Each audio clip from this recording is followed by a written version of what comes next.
Tá todo mundo me ouvindo, né? Sim. Ok. Então, pessoal, tá disponível já desde a semana passada essa parte de análise estática de instrumentos. São 2 apresentações que tem aqui. São 2 vídeos já pré-gravados. O primeiro, ele versa sobre os requisitos de um sistema de medição para que a gente possa... Desculpa, os requisitos que a gente tem que ter de estatística para lidar com sistemas de medição. E aí a gente vai ver os fundamentos de estatística, as principais funções do MATLAB e do Octave, tem que fazer histograma, tem que saber fazer intervalo de confiança.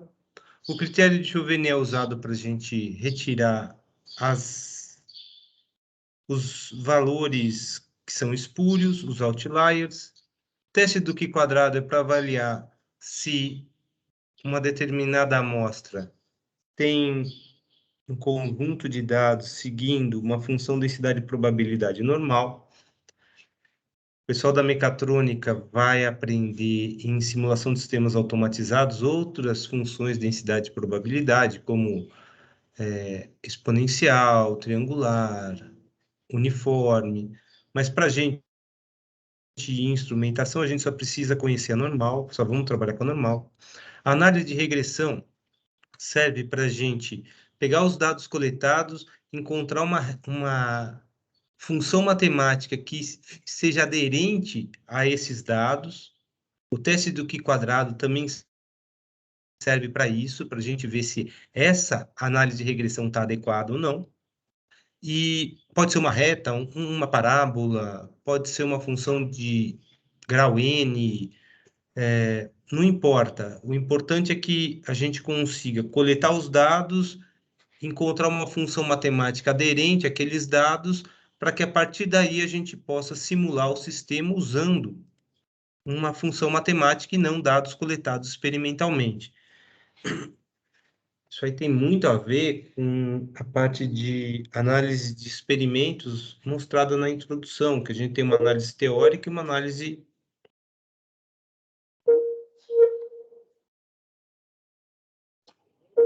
teórica e uma análise experimental.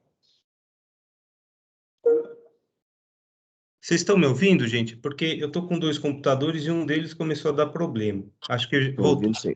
Beleza. E a parte de propagação de erro, gente, é o seguinte: tem várias formas da gente calcular o erro estatístico. O erro estatístico é o intervalo de confiança, sabe? Só que se eu tenho uma função com vários parâmetros para chegar num determinado valor, e esses parâmetros têm erros estatísticos, quando a gente se calcula, eu consigo calcular o erro do valor total, que vai ser calculado com eles, propagando o erro. E também dá para fazer o inverso. É importante frisar que desvio padrão não é erro. Desvio padrão é um dos valores que a gente tem que calcular para encontrar um intervalo de confiança. Tá claro até aqui do que se trata essa aula, gente? Sim ou não? Sim. Alguém quer fazer alguma pergunta?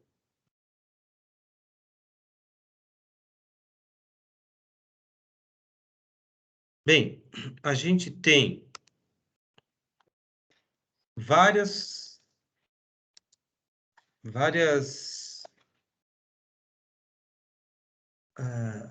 fontes de erro no sistema de medição. Isso já foi falado na aula anterior de introdução. Ninguém me perguntou nada sobre isso. Tem os erros, entradas modificantes e entradas de interferência. E todas elas interferem no resultado final, que é esse y de t aqui. E tem aqui os exemplos de entrada modificante e entradas de interferência. É por causa deles que a gente passa a ter um erro na medição, porque tem alguns fatores que modificam o nosso sistema de medição, tem alguns fatores que interferem no nosso sistema de medição e isso é incontrolado. Aqui está explicando o que é um erro sistemático, o que é um erro aleatório. Sistemático em inglês é bias, aleatório é random. Peço para vocês compreenderem muito bem esse conceito que está passado na aula. E aqui mostra o objetivo do sistema de medição, que é encontrar um estatístico. É engraçado, eu mudei aqui. Bem, eu mudei o slide num computador e no outro que eu estou vendo a aula não mudou, porque agora mudou. Um dos computadores está meio lento, gente. Deixa eu ver se ele está na internet. Só um minuto.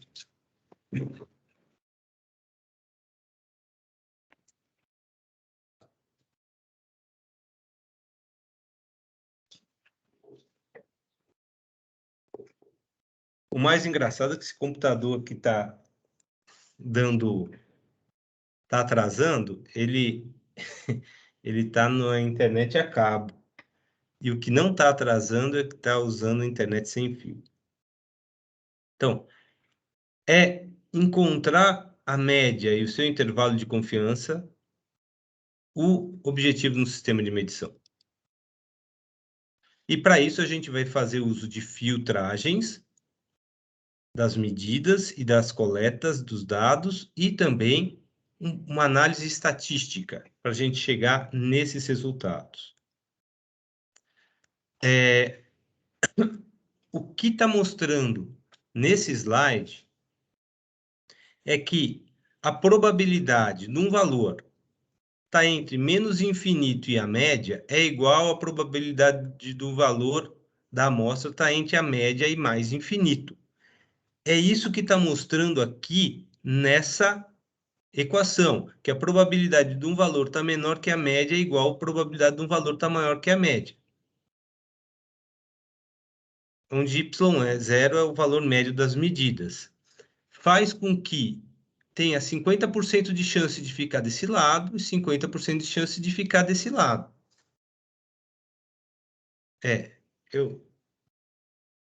Eu acho que eu vou mudar o computador da apresentação, porque também consigo acessar aqui pela internet sem fio. Pronto, foi. Então, como eu estou falando, tem 50% de chance de estar aqui e 50% de chance de estar aqui. Se eu tenho um valor aqui antes da média, a probabilidade de estar antes dele, mais a probabilidade de estar depois dele, se eu somar tudo isso aí, dá 100%, dá 1. Porque a área desse gráfico é 1. E isso está descrito aqui, ó, nessa integral de menos infinito a infinito, da probabilidade de x dx, tudo isso vai dar 1. E a probabilidade está entre 0 e infinito. Mas, quando a gente integra p de x dx, a gente chega em 1.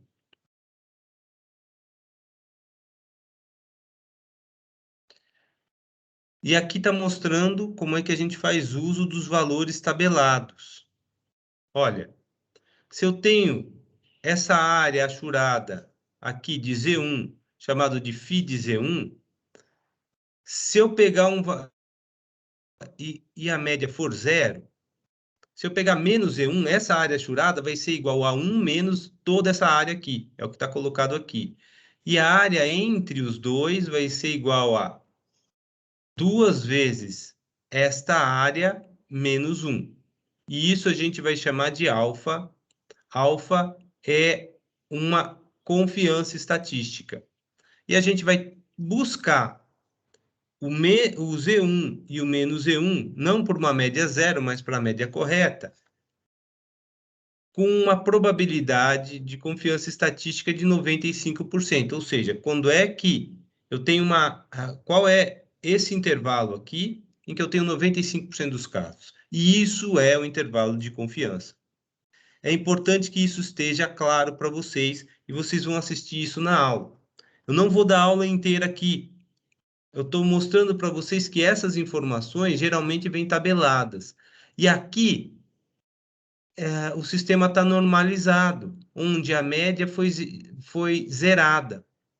E, além disso, o desvio padrão é 1. Então, eu tenho que pegar os valores amostrais, subtrair da média e dividir pelo desvio padrão, para chegar numa curva normalizada como essa. Se o valor da amostra for menor do que zero, como é que eu vou saber o valor? Eu pego o valor maior do que zero, por exemplo, 0. Se eu tenho 0,45, aqui tem 0,55. Desculpa, menos 0,55. Aqui tem 0,5. Aqui tem 0,55. O valor é 0,13. Está escrito aqui. Então, o valor para cá é 1 menos isso. É 1 menos...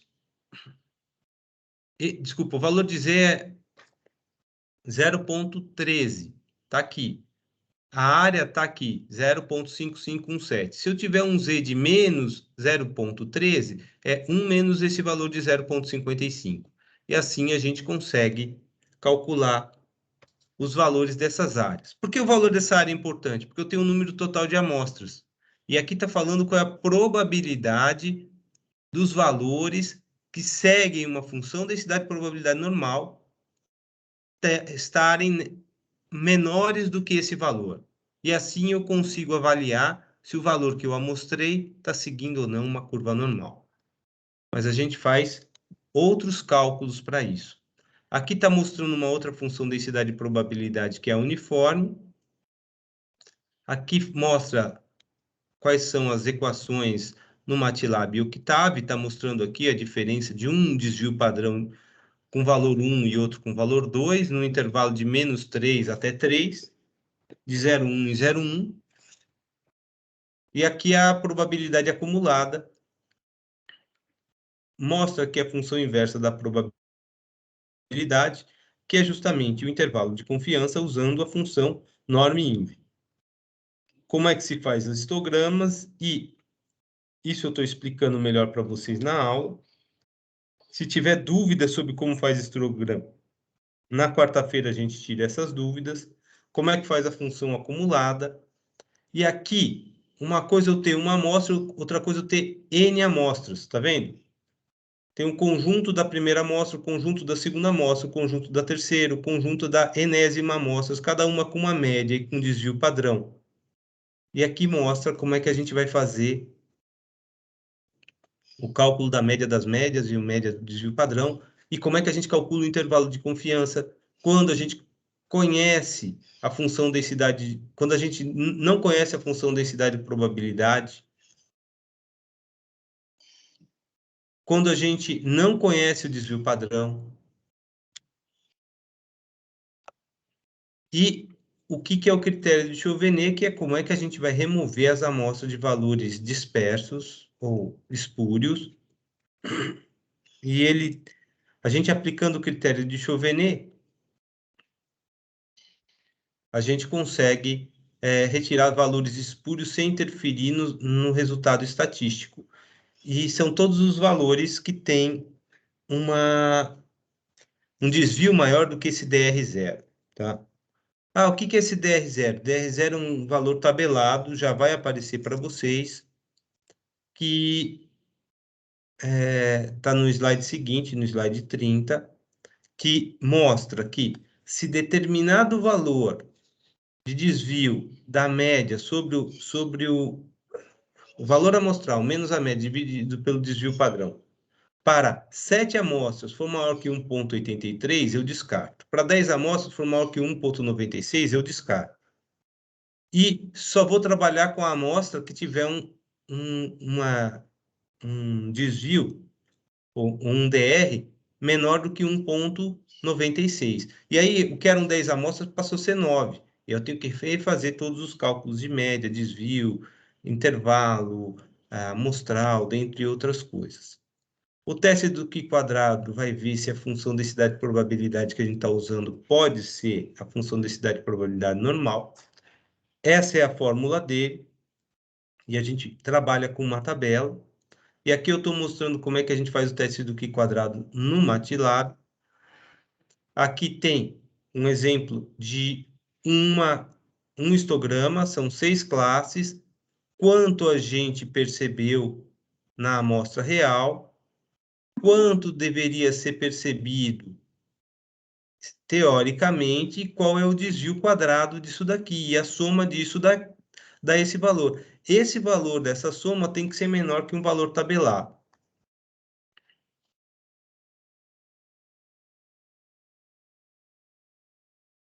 O valor tabelado ainda não mostrou aí, mas tem uma tabela do Q quadrado disponível junto com essas apresentações.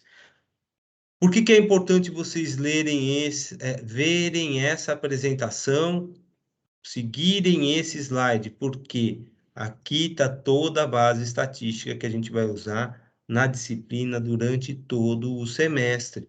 Se vocês não fizerem isso, vocês não vão saber resolver as questões que vão ser apresentadas para vocês. E mais, essa é a oportunidade que vocês têm de aplicar estatística na prática.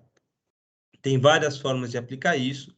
Uma delas é essa que eu estou mostrando para vocês, mas essa daqui é uma forma bem dirigida para a gente trabalhar com sistemas de medição que tem tudo a ver com um curso de engenharia. Eu não sei por que o sistema travou, gente, mas aqui eu vou desligar isso aqui daqui e vou passar para cá.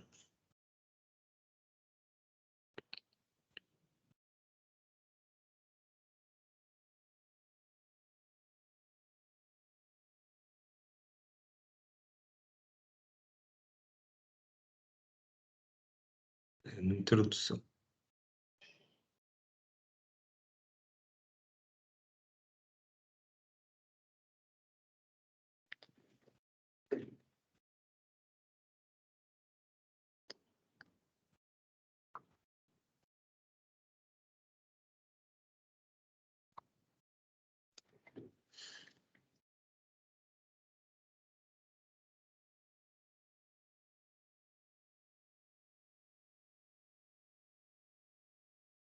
Bem, eu parei no slide 30.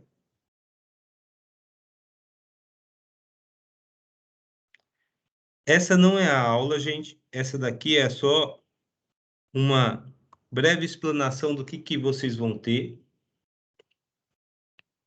Então, falei do critério de Chauvenet, falei do teste do Q quadrado e a gente vai buscar saber qual é a confiança mínima estatística para que esses dados coletados possam ser a gente possa dizer que segue uma função densidade e probabilidade normal. Se for menor que 95, significa que eu posso usar. 95% é o padronizado pela indústria, pessoal.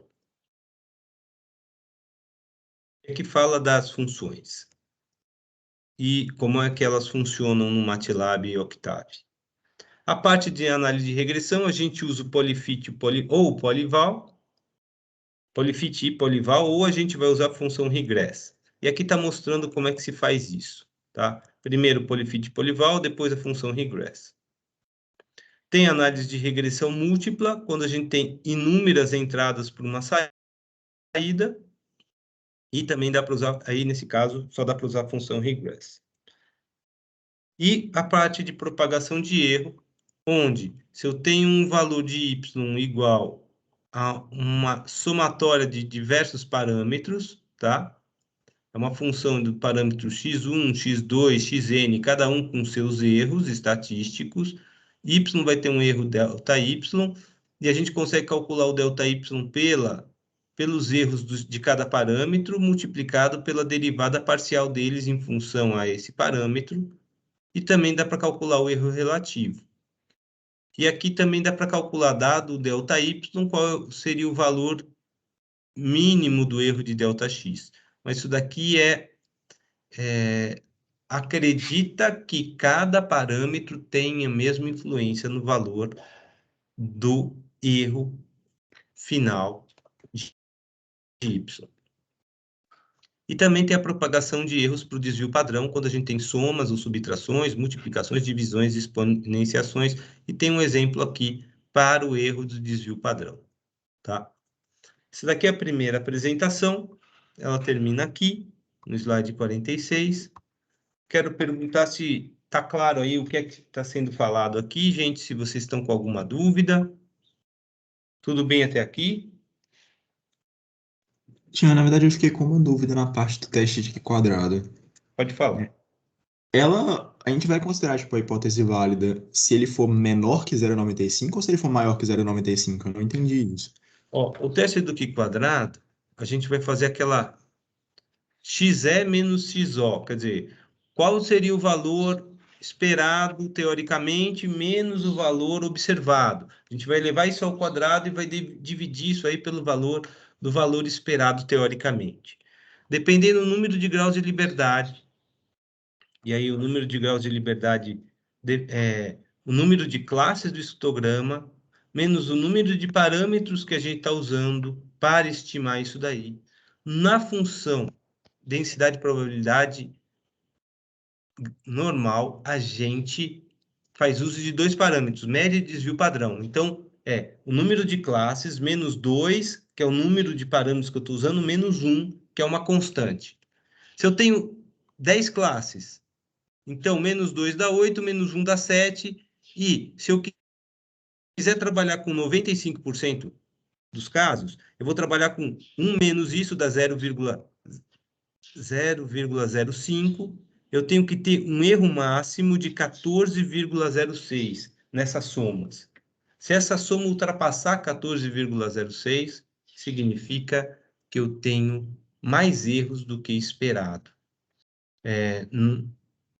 Usando as funções do MATLAB, ele vai te falar qual é o valor da probabilidade estatística para que aquele conjunto de dados seja visto como uma função densidade e probabilidade normal. Se for maior que 95%, eu não posso usar. Se for menor, eu posso usar. É isso que está querendo dizer. Quanto maior o meu alfa, se eu estiver trabalhando com 99% dos casos, significa que eu vou ter um intervalo de confiança maior para abranger 99% dos casos. E isso significa que eu estou tendo que aceitar mais valores com erros, valores mais distantes da média do que se eu trabalhasse com 95% dos casos. É isso que ele está querendo dizer. Foi o Arthur que perguntou, não foi? Foi sim, deu pra entender, Júnior. Ficou Obrigado. claro isso? Ficou assim. Muito obrigado. Parece complicado, mas à medida que a gente vai fazendo os exercícios, isso vai se consolidando dentro da nossa mente e a gente vai conseguindo trabalhar com essas questões. Tudo começa com a questão das entradas modificantes e entradas de interferência que fazem com que os nossos valores coletados variem. Se a gente entender que essa variação ela segue um padrão normal, que é o padrão mais encontrado, fica fácil a gente entender por que a gente está fazendo isso. Mas, de imediato, é natural tomar um susto. Vai ficar mais claro quando a gente fizer os exercícios, quando a gente fizer a lista de exercícios. Mais perguntas da primeira apresentação, pessoal? Querem me perguntar mais alguma coisa?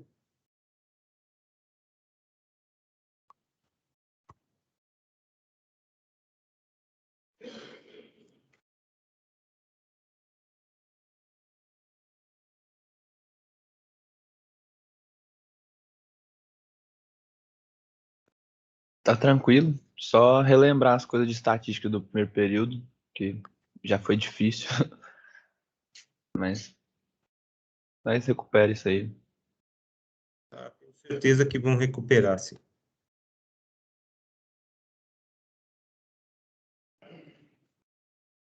Bem, vamos falar agora da segunda apresentação. Aqui, tão logo a gente faça análise de regressão e tem uma curva, uma reta, alguma função matemática para exprimir como é que funciona esse sistema de medição, a gente vai tirar as características estáticas desse instrumento, que são sensibilidade, resolução, incerteza, linearidade estática, limiar, esterese. E isso serve também de base para a gente calibrar os nossos instrumentos.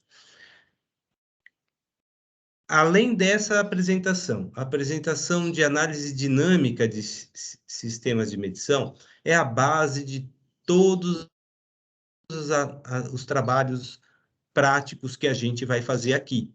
A gente vai pegar diversos tipos de sensores e vamos levantar sensibilidade, vamos levantar incerteza, vamos levantar linearidade estática, vamos levantar esterese, dentre outras coisas. E é isso que a gente vai fazer. A gente vai entender a fazer essa parte e mais. A gente também vai fazer exemplos e trabalhos vinculados com análise dinâmica, que envolve 3 erros: erro de quantização, erro de frequência fantasma e erro de vazamento, para funções que variam com o tempo. Aqui fala o que é um sistema estacionário, o que é uma análise estática, é para estado estacionário, então não tem uma frequência de variação, o valor é fixo durante o tempo. E se eu pegar qualquer sensor, ele vai ter algo semelhante a esse, mostrando, dado uma determinada entrada, no caso, esse aqui é um sensor de temperatura, qual é o erro que eu vou encontrar? E isso aqui nada mais é que o intervalo de confiança. Ó, o sensor de temperatura LM35 a 25 graus Celsius tem um erro de meio grau. Então, ele vai mostrar de 24,5 a 25,5 o valor de 25 graus. Só que ele pode mostrar um valor abaixo de 24,5? O que vocês acham? Sim ou não? Sendo 25 a temperatura, o que é que vocês acham? Ou eu sempre vou encontrar os valores dentro desse intervalo? Acho que pode. Teoricamente, dentro do intervalo, né? A resposta é: o intervalo de confiança estatístico não representa 95% dos casos? Sim ou não? Esse não é o padrão? Então, 5% dos casos vai estar fora dele. Significa que pode acontecer, e se espera que 5% dos casos, que temperatura estando a 25, eu tenho um erro maior que meio grau. Mas maior quanto? Olha, estatisticamente pode ser infinito esse erro. Tá? Então, vão ter valores espúrios aí. Só que aqui está falando que em 95% vou ter esse erro. Se for o LM35 sem o A, o erro é de 1 grau, tá vendo? Vai de 24 a 25. É isso que isso está falando. Ah, e se a temperatura for 75 graus? Ó, você vai ver que o erro é de 1,25 para 75 graus para o LM35. De onde saiu esse gráfico, pessoal? De onde isso vem?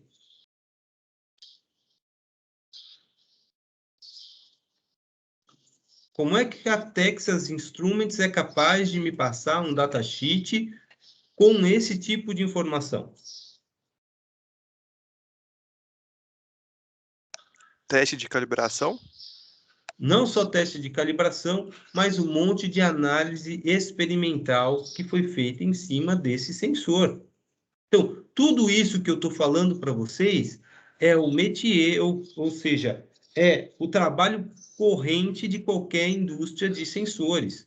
Eles têm que desenvolver um datasheet e passar para quem for usar, porque se eu for usar esse sensor de temperatura no controle de uma estufa, eu estou escolhendo ele porque ele tem um erro de 1 grau e 1 grau não vai fazer diferença no meu caso, tá? Vai ser mais ou menos 1 grau, ou seja, ou está 26 ou está 24. Agora, se eu quero um controle fino, esse sensor não serve. E eu vou receber o sinal do sensor e vou achar que aquilo é a temperatura e que está tudo bem. Mesmo ele tendo essa oscilação por ele mesmo. Porque a minha aplicação aceita isso. Só que, se a minha aplicação não aceita isso, eu vou usar outro sensor. Só que, para chegar nesse resultado, tem que fazer um monte de testes de ensaio. Isso faz com que a gente saia da nossa ignorância. Isso faz com que a gente pare de ignorar o que antes a gente ignorava. A gente compra um sensor e acha que está tudo resolvido. Ele está pegando qual é a umidade do lugar, ele está pegando qual é a velocidade do objeto, está pegando qual é a posição do objeto. Só que tudo isso tem erro. E se a gente não entende que isso tem erro, a gente não vai entender porque o comportamento do sistema de controle deu problema ou não deu problema. Esse é o fundamento de todos os sistemas de controle, seja para sistemas aeronáuticos, seja para sistemas mecatrônicos. Se eu não entender como é que um sensor funciona e que ele tem um erro inerente a ele e que o intervalo de confiança está falando o quanto ele normalmente varia em 95% dos casos, eu nunca vou aplicar isso de forma correta. E tudo isso que eu estou falando para vocês não está na apresentação que eu gravei. E esse olhar consciente do que é esse sensor e como ele funciona é que faz de você um engenheiro. Se você não tiver esse olhar, você vai ser um leigo, vai ser um robista fazendo as coisas. A gente tem um grande desafio. Está cheio de gente fabricando drone na própria casa. Isso eu falo para o pessoal da engenharia aeronáutica. Qual que vai ser a diferença do drone que o cara faz na própria casa como robista e um engenheiro aeronáutico fabricando isso e projetando isso? Qual que é a diferença?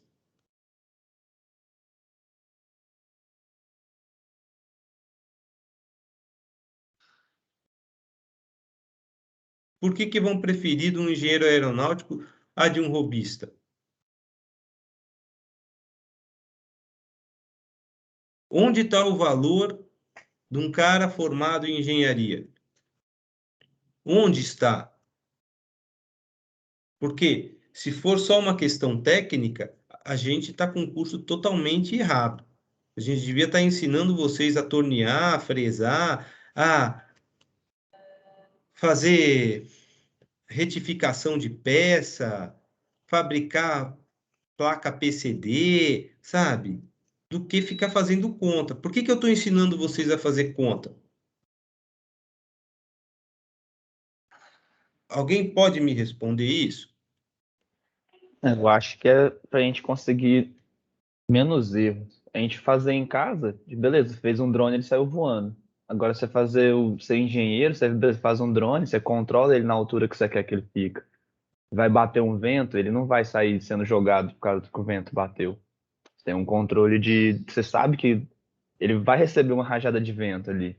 Então você já está indo, já está pré-determinando, já sei que ele vai receber uma rajada de vento, então tem que fazer uma força, tal. Tem todo um controle. Mais do que isso, Vinícius, você vai falar, olha, esse drone aguenta ventos de até 70 km por hora. É isso que você vai falar. Porque você projetou ele para aguentar esse tipo de rajada. Agora, quando a gente simplesmente fica montando as coisas e o negócio funciona, bem, vai ter repetibilidade? Se o cara montar uma linha de montagem, ele vai repetir, vai ter uma solução com o mesmo resultado? Duvido, eu duvido. E mais, daqui para diante, todas as soluções elas vão convergir para soluções exclusivas. Isso significa que eu vou ter um projeto específico para cada cliente. A Embraer até está com esse spin-off de táxi aéreo decolando verticalmente, que nada mais é do que um drone grande, só que isso está fazendo para um táxi aéreo. Quem disse que as soluções amanhã não vão ser exclusivas? Cada cliente vai ter um tipo de solução exclusiva. Para eu atender, por exemplo, todo o transporte de grãos de uma determinada região, eu posso ter que ter diferentes tipos de configurações de aeronaves, tá? Diferentes, e de robôs terrestres que sejam. Como é possível você fazer um projeto assim? E em larga escala? Se a gente não entender desde a parte do sensor, a gente vai continuar sendo um leigo no assunto. A gente tem que ter consciência do que está fazendo, consciência do que está usando. E olhar para um datasheet e entender o que ele está significando significa que você tem que ter os fundamentos de estatística dentro de você. Significa que você tem que entender que tudo está tentando ser representado por uma função normal e por que está sendo representado por uma função normal. Ou por uma função exponencial, ou por algum outro tipo de função. Entender por que a gente faz uso de modelagem matemática e análise de regressão. Porque a gente vai fazer as simulações, e as simulações vão ajudar-nos a resolver problemas antes que eles apareçam, a um custo muito mais baixo. E o sensor, a parte mais importante é saber como é que a minha saída QO varia em função da minha entrada QI. E isso se chama sensibilidade. E normalmente o que a gente quer é uma reta. Só que quem disse que a sensibilidade, a saída, vai seguir uma linha reta de forma experimental? Não. Pode ter oscilações, mas eu vou levar em consideração que essas oscilações podem ser representadas por uma sensibilidade, como se fosse uma função de primeiro grau. E as entradas de interferência e modificantes vão alterar os meus valores num determinado range. E aqui a gente volta a pegar o mesmo exemplo que deu na introdução do sensor de pressão. E fazendo ensaios com variando temperatura, como é que, por uma mesma pressão, como é que deu o resultado? Pô, a temperatura faz com que o sistema de medição tenha valores diferentes. E aqui vai mostrando como é que a gente vai corrigir isso e quais são as características de um sensor. O que é uma faixa de operação? O que é um sistema de medição analógico? O que é um sistema de medição digital? Aqui dá o exemplo da resolução do sistema digital. O que é uma faixa linear? O que é uma não linearidade terminal? O que é uma não linearidade relativa à reta de regressão?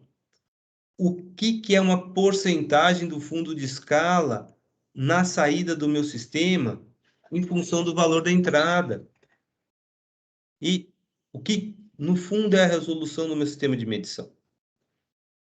Como é que eu calculo a incerteza? E aqui eu tenho um exemplo de uma incerteza de um voltímetro. O que é limiar? O que é esterese? E, por fim, como é que se faz calibração estática? Aqui tem os exemplos de várias formas. Tem o método direto, o método indireto, quais são os procedimentos gerais, quais são as etapas. E tem um exemplo de uma calibração, de uma célula de carga. A célula de carga está aqui, está sofrendo tração ou compressão, tem um condicionador de sinal e ela vai ser lida pelo próprio voltímetro, HP 3456A. E aqui são as massas no ensaio de compressão, as massas no ensaio de tração, como são feitas, quais são as forças, quais são os resultados, e a gente tem a média e o desvio padrão. Sempre a média e desvio padrão na carga e na descarga. Como é que a gente trabalha esses valores para chegar numa reta de regressão? Tem a reta de regressão de compressão quando eu estou carregando, quando eu estou descarregando e a média global. Na tração, quando eu estou carregando, quando eu estou descarregando e na média global. E a gente consegue fazer todas essas análises de erros. Isso aqui que eu estou mostrando para vocês, a gente vai fazer na prática, com diversos tipos de sensores. Além disso, a gente vai fazer análises dinâmicas. E a análise dinâmica, ela verifica como é que esse sistema responde a entradas em frequência. Basicamente é isso. Bem, estou apresentando um material para vocês hoje. Todo esse material aqui está disponível. Além disso, a gente tem a tabela do Q quadrado que eu já mostrei, a tabela do T de estudo quando a gente não conhece o desvio padrão do sistema, e na parte de postagem, a gente tem os vídeos da primeira aula aqui e da segunda aula aqui. O que vocês têm que fazer até quarta-feira? Assistir isso para a gente tirar as dúvidas. Tá claro, pessoal? Aham. Ok.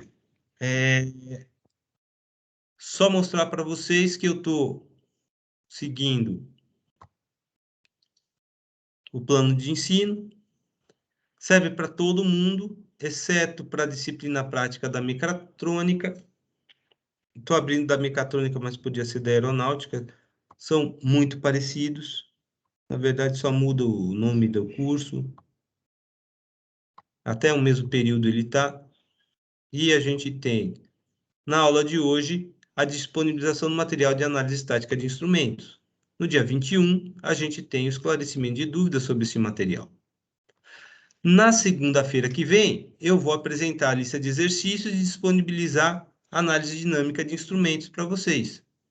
E no dia 28, eu tiro dúvidas de análise dinâmica, para no dia 2 de agosto a gente ter a entrega da primeira lista de exercícios e a resolução, além do que está colocado aqui.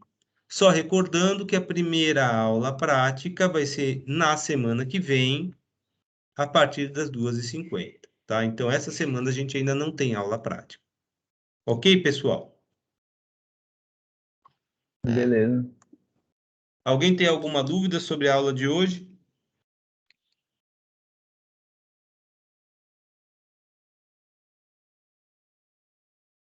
Não tendo dúvidas, pessoal, deixa eu parar a gravação.